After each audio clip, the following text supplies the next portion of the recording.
ಮಂಡ್ಯ ಜಿಲ್ಲೆಯಲ್ಲಿ ಹೆಣ್ಣು ಭ್ರೂಣ ಹತ್ಯೆ ಪ್ರಕರಣಗಳ ಆರೋಪಿಗಳನ್ನು ಬಂಧಿಸುವಲ್ಲಿ ಜಿಲ್ಲಾ ಪೊಲೀಸ್ ವಿಶೇಷ ತಂಡ ಯಶಸ್ವಿಯಾಗಿದೆ. ಹೆಣ್ಣು ಭ್ರೂಣ ಪತ್ತೆ ಹಾಗೂ ಹತ್ಯೆ ಪ್ರಕರಣಕ್ಕೆ ಸಂಬಂಧಿಸಿದಂತೆ ಪ್ರಮುಖ ಆರೋಪಿಗಳಾದ ಅಭಿಷೇಕ್, ವೀರೇಶ್, ಪುಟ್ಟರಾಜು, ಕುಮಾರ್, ಶಾರದಮ್ಮ, ದಾಸೇಗೌಡ, ಲ್ಯಾಬ್ ಸತ್ಯ, ಮೀನಾ, ಮಲ್ಲಿಕಾರ್ಜುನ್, ಸೋಮಶೇಖರ್, ರತ್ನಮ್ಮ, ಪ್ರೇಮ ಅಲಿಯಾಸ್ ಪಾರ್ವತಿರನ್ನ ಬಂಧಿಸಲಾಗಿದೆ ಎಂದು ಪೊಲೀಸ್ ವರಿಷ್ಠಾಧಿಕಾರಿ ಮಲ್ಲಿಕಾರ್ಜುನ್ ಬಾಲದಂಡಿ ತಿಳಿಸಿದರು. ಹೆಣ್ಣು ಭ್ರೂಣವನ್ನು ಅಕ್ರಮವಾಗಿ ಸ್ಕ್ಯಾನಿಂಗ್ ಮೂಲಕ ಪತ್ತೆ ಮಾಡುವುದು, ಆಶಾ ಕಾರ್ಯಕರ್ತರು, ಖಾಸಗಿ ಲ್ಯಾಬ್ ಟೆಕ್ನಿಷಿಯನ್ಸ್ಗಳ ಮೂಲಕ ಲಿಂಗ ಪತ್ತೆ ಮತ್ತು ಭ್ರೂಣ ಹತ್ಯೆ ಮಾಡುತ್ತಿರುವ ಬಗ್ಗೆ ಹಾಗೂ ಸಹಕರಿಸುತ್ತಿದ್ದವರ ಮೇಲೆ ಹಲವು ಪೊಲೀಸ್ ಪ್ರಕರಣಗಳು ದಾಖಲಾಗಿದ್ದವು. ಪಾಂಡವಪುರ, ಮೇಲುಕೋಟೆ, ಬೆಳ್ಳೂರು, ಮೈಸೂರು, ಬೆಂಗಳೂರು ಠಾಣಾ ವ್ಯಾಪ್ತಿಗಳಲ್ಲಿ ಪ್ರಕರಣ ದಾಖಲಾಗಿದ್ದು, ಆರೋಪಿಗಳನ್ನು ಬಂಧಿಸುವಲ್ಲಿ ಜಿಲ್ಲಾ ಪೊಲೀಸ್ ಯಶಸ್ವಿಯಾಗಿದೆ.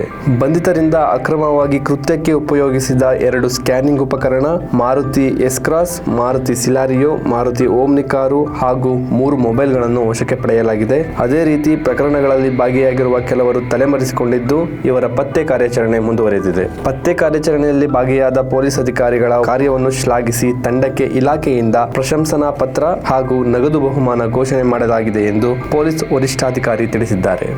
ಪಾಂಡವಪುರ ಪೊಲೀಸ್ ಠಾಣಾ ವ್ಯಾಪ್ತಿಯಲ್ಲಿ ಈ ವರ್ಷದ ಮೇ ತಿಂಗಳಿನಲ್ಲಿ ಒಬ್ಬ ಸರ್ಕಾರಿ ಆಸ್ಪತ್ರೆಯಲ್ಲಿ ಡಿ ಗ್ರೂಪ್ಗೆ ಸೇರಿದ ಒಬ್ಬರು ಅಶ್ವಿನಿ ಅಂತೇಳಿ ಇವರಿಗೆ ಸೇರಿದ ಒಂದು ವಸತಿ ಗೃಹದಲ್ಲಿ ಹೆಣ್ಣು ಭ್ರೂಣ ಹತ್ಯೆ ಮಾಡ್ತಾ ಇದ್ದಾರೆ ಅಂಥೇಳಿ ಒಂದು ದೂರನ್ನು ಜಿಲ್ಲಾ ಕುಟುಂಬ ಕಲ್ಯಾಣ ಅಧಿಕಾರಿ ಡಾಕ್ಟರ್ ಬೆಡ್ಸ್ವಾಮಿ ಅವರು ನೀಡಿದ ಮೇರೆಗೆ ಒಂದು ಪ್ರಕರಣವನ್ನು ದಾಖಲು ಮಾಡಲಾಗಿತ್ತು. ಆ ಪ್ರಕರಣವನ್ನು ದಾಖಲು ಮಾಡಿ ನಂತರ ತನಿಖೆ ಮಾಡಲಾಗಿ ಒಟ್ಟು ಆ ಪ್ರಕರಣದಲ್ಲಿ 19 ಜನ ಆರೋಪಿತರಿದ್ದು 12 ಜನ ಆರೋಪಿತರನ್ನು ಆ ಸಂದರ್ಭದಲ್ಲಿ ದಸ್ತಗಿರಿ ಮಾಡಿ ಉಳಿದ 7 ಜನ ಆರೋಪಿತರು ತಲೆಮರೆಸಿಕೊಂಡಿದ್ದರು. ಅದಾದ ನಂತರದಲ್ಲಿ ಮಂಡ್ಯ ಜಿಲ್ಲೆಯ ಮೇಲುಕೋಟೆ ಠಾಣೆ ವ್ಯಾಪ್ತಿಯಲ್ಲಿ ಒಂದು ಪ್ರಕರಣ ಮತ್ತು ಮೈಸೂರು ನಗರದ ಉದಯಗಿರಿಯಲ್ಲಿ ಸಹಿತ ಇದೇ ರೀತಿ ಹೆಣ್ಣು ಭ್ರೂಣ ಪತ್ತೆ ಮತ್ತು ಗರ್ಭಪಾತ ಮಾಡುವ ಬಗ್ಗೆ ಪ್ರಕರಣಗಳು ದಾಖಲಾಗಿತ್ತು. ಅದಾದಮೇಲೆ ಬೈಯಪ್ಪನಹಳ್ಳಿಯಲ್ಲಿ ಸಹಿತ ಇದೇ ರೀತಿ ಬೆಂಗಳೂರು ನಗರದ ಬೈಯಪ್ಪನಹಳ್ಳಿ ಠಾಣಾ ವ್ಯಾಪ್ತಿಯಲ್ಲಿ ಸಹಿತ ಈ ಹಿಂದೆಯೇ ಇದೇ ರೀತಿ ಹೆಣ್ಣು ಭ್ರೂಣ ಹತ್ಯೆಯನ್ನು ಮಾಡ್ತಾಯಿದ್ದಾರೆ ಅಂತೇಳಿ ಪ್ರಕರಣಗಳು ದಾಖಲಾಗಿತ್ತು. ಈ ಪ್ರಕರಣಗಳಲ್ಲಿ ಸಾಕಷ್ಟು ಆರೋಪಿತರನ್ನು ದಸ್ತಗಿರಿ ಮಾಡಿದ್ದರೂ ಸಹಿತ ಪ್ರಮುಖ ಒಬ್ಬ ಆರೋಪಿ ಮತ್ತು ಇನ್ನು ಕೆಲವು ಪ್ರಕರಣಗಳಲ್ಲಿ ಇನ್ನೂ ಪ್ರಮುಖ ಆರೋಪಿತರು ತಲೆಮರೆಸಿಕೊಂಡಿದ್ದು ನಮ್ಮ ತನಿಖೆಗೂ ಸಹಿತ ಸಿಗದೆ ಇದೇ ರೀತಿಯ ಪ್ರವೃತ್ತಿಯನ್ನು ಮುಂದಿನ ದಿನಗಳಲ್ಲಿ ಸಹಿತ ಅವರು ಮುಂದುವರಿಸ್ಕೊತ ಬಂದಿದ್ದರು. ಮತ್ತು ಸಾಕಷ್ಟು ಪ್ರಕರಣಗಳಲ್ಲಿ ಲಿಂಗ ಪತ್ತೆ ಮಾಡೋದರಿಂದ ಹಿಡಿದು ಗರ್ಭಪಾತ ಮಾಡೋದ್ರವರೆಗೆ ಈ ಎಲ್ಲ ಒಂದು ಜಾಲ ವ್ಯಾಪಿಸ್ತಿತ್ತು. ಈ ಎಲ್ಲ ಪ್ರಕರಣಗಳನ್ನು ಪತ್ತೆ ಮಾಡುವ ಸಂಬಂಧಪಟ್ಟಂತೆ ನಮ್ಮ ಮಂಡ್ಯ ಜಿಲ್ಲಾ ಪೊಲೀಸ್ ವತಿಯಿಂದ ವಿಶೇಷ ತಂಡವನ್ನು ನಮ್ಮ ಅಡಿಷನಲ್ SP ಅವರ ಒಂದು ನೇತೃತ್ವದಲ್ಲಿ ನಾವು ರಚಿಸಿದ್ವಿ. ಈ ಒಂದು ತಂಡ 7 ತಂಡಗಳನ್ನು ಮಾಡಿದ್ವಿ. ಒಟ್ಟು ಈ 7 ತಂಡಗಳು ಇಂಡಿಪೆಂಡೆಂಟಾಗಿ ಕೆಲಸ ಮಾಡ್ತಾ ಸಾಕಷ್ಟು ಆರೋಪಿತರು ಮೊಬೈಲ್ ಮೂಲಕ ಯಾವುದೇ ರೀತಿಯ ನಾರ್ಮಲ್ ಕರೆಗಳ ಮೂಲಕ ಯಾವುದೇ ಒಂದು ಸಂಪರ್ಕ ಮಾಡ್ತಾ ಇರಲಿಲ್ಲ. ಅವರು ಇಂಟರ್ನೆಟ್ ಕರೆ ಮಾಡುವ ಮೂಲಕ ಅವರವರೊಂದಿಗೆ ಸಾಕಷ್ಟು ಸಂಪರ್ಕವನ್ನು ಮಾಡಿಕೊಂಡು ಈ ಒಂದು ಅಕ್ರಮದಲ್ಲಿ ಭಾಗಿಯಾಗ್ತಾ ಇರೋದು ನಮಗೆ ಕಂಡು ಬಂದಿತ್ತು. ಹೀಗಾಗಿ ತಾಂತ್ರಿಕ ವಿಧಾನಗಳನ್ನು ಅನುಸರಿಸಿ ಸಾಕಷ್ಟು ವಿಧಾನಗಳ ಮೂಲಕ ಈ ಆರೋಪಿತರನ್ನು ಪತ್ತೆ ಹಚ್ಚುವಲ್ಲಿ ನಮ್ಮ ತಂಡ ಯಶಸ್ವಿಯಾಯಿತು.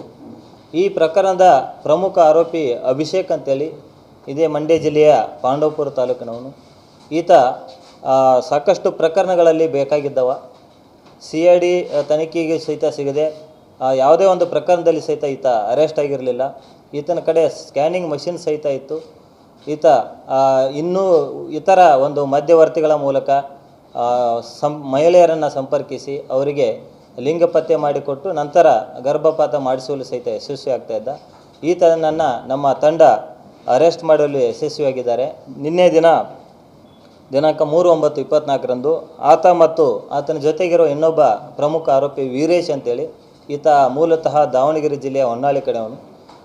ಈತನನ್ನು ಸಹಿತ ನಾವು ಅರೆಸ್ಟ್ ಮಾಡಿ ಅವರ ಕಡೆಯಿಂದ ಸಾಕಷ್ಟು ಒಂದು ವಿಚಾರಣೆ ಮಾಡಲಾಗಿ ಅವರ ಕಡೆ ಸಾಕಷ್ಟು ಒಂದು ಮಾಹಿತಿಯನ್ನು ನಾವು ತನಿಖೆಯಲ್ಲಿ ಪಡೆದುಕೊಂಡಿದ್ವಿ. ಅವರ ಒಂದು ಹೇಳಿಕೆ ಆಧರಿಸಿ ಈ ಒಂದು ಪ್ರಕರಣದಲ್ಲಿ ಇಲ್ಲಿವರೆಗೆ ಒಟ್ಟು 12 ಜನ, ಇವರಿಬ್ಬರು ಸೇರಿದಂತೆ 12 ಜನ ಆರೋಪಿತರನ್ನು ನಾವು ಬಂಧಿಸಿದ್ದೀವಿ.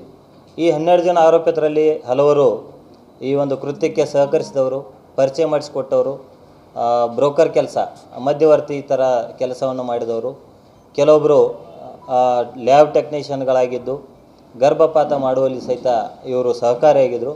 ಇಂಥವರ ಹೆಸರುಗಳು ಈ ರೀತಿ ಇದೆ: ಪುಟ್ಟರಾಜು ಅಂತೇಳಿ, ಕುಮಾರ, ಶಾರದಮ್ಮ, ದಾಸೇಗೌಡ, ಲ್ಯಾಬ್ ಸತ್ಯ, ಮೀನಾ, ಮಲ್ಲಿಕಾರ್ಜುನ, ಸೋಮಶೇಖರ, ರತ್ನಮ್ಮ ಮತ್ತು ಪ್ರೇಮ ಅಲಿಯಾಸ್ ಪಾರ್ವತಿ.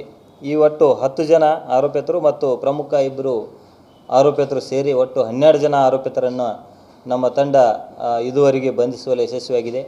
ಈ ಒಂದು ಪ್ರಕರಣದಲ್ಲಿ ಇನ್ನಷ್ಟು ಆರೋಪಿತರು ಇನ್ನೂ ತಲೆಮರೆಸಿಕೊಂಡಿದ್ದಾರೆ.